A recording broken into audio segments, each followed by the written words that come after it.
So I think it's fair to say that this world of ours is going through some turbulent times right now. Bad things have been happening and emotions are running high. And as always, there's people waiting in the wings, looking for their chance to exploit the situation to advance their own cause. People who treat disagreement and differing perspectives as obstacles to be ruthlessly bulldozed and shamed into oblivion, rather than the basis for a civilized conversation. Pair this with spineless media companies who care only about turning a profit, willing to bend over backwards and compromise the silent majority in order to appease the vocal minority, and you get, well, exactly what's been happening over the past week or so. The editing, censoring, and outright removal of movies, books, and TV shows which, although perfectly acceptable when they were made, are now considered problematic because they don't measure up to the high standards we've set today. Because,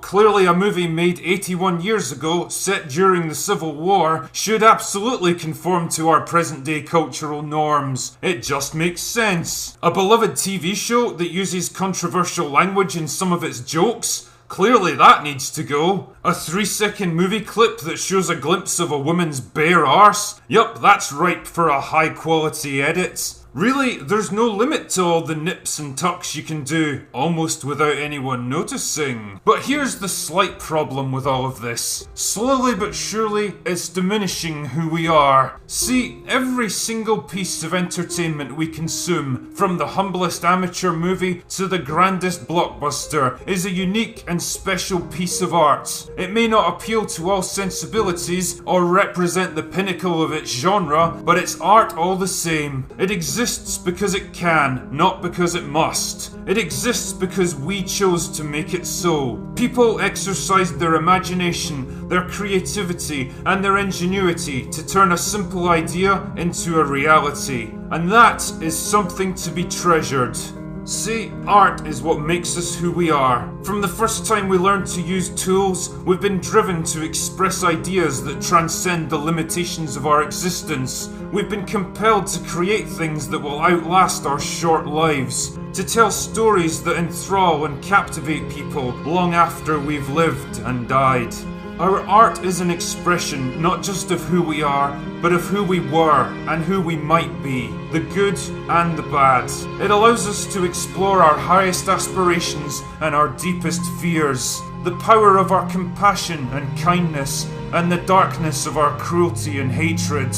It can thrill us with stories of courage and determination, adventure and excitement, or vengeance and anger. It can impart wisdom and knowledge, stir our wonder and imagination, carry us to far-off worlds and different cultures. It can show us the strength of love and friendship, or the dangers of anger and conflict. It can give us daring heroes and terrifying villains. It can make us laugh, and it can make us cry. It can show us the best and the worst of humanity, or even challenge what it means to be human. It can do all of these things and be all of these things for one reason, and one reason only. Because it's free. It's free to be bold and creative, inspiring and frightening, challenging and thought-provoking.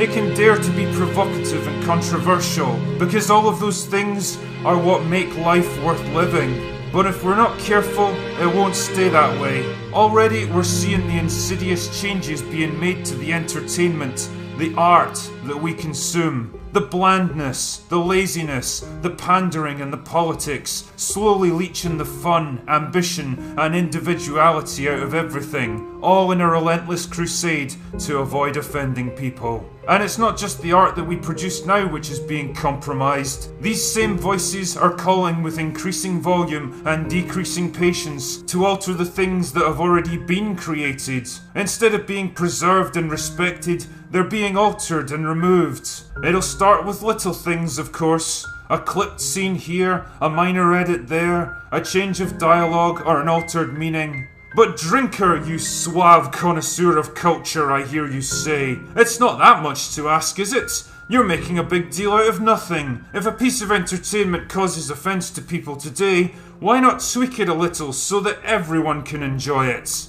Well, my shockingly naive friend, that's where it may start, but that's not where it'll end. Slowly but surely, the changes will spread and grow. They'll get bigger and more severe, and you'll keep trying to appease them. The offended voices will grow louder and more strident, and still you'll try to appease them, until eventually they'll demand something that you won't give up. But by then, it'll be too late. They'll have been appeased too many times. They'll have grown too bold and too loud to be silenced. They'll have perfected the weaponry of social media shaming to target and destroy anyone who disagrees. And by that point, the companies who own the rights to our art, the keys to our entertainment, will be too afraid to do anything except capitulate. And what will be left when it's all over? A cold, sterile, censored, soulless world. A world where creativity, imagination, and free expression are forbidden so as not to risk offending someone. A world constrained by fear and shame instead of driven by curiosity and inspiration. But it doesn't have to be that way. Our art is who we are, who we were, who we could be.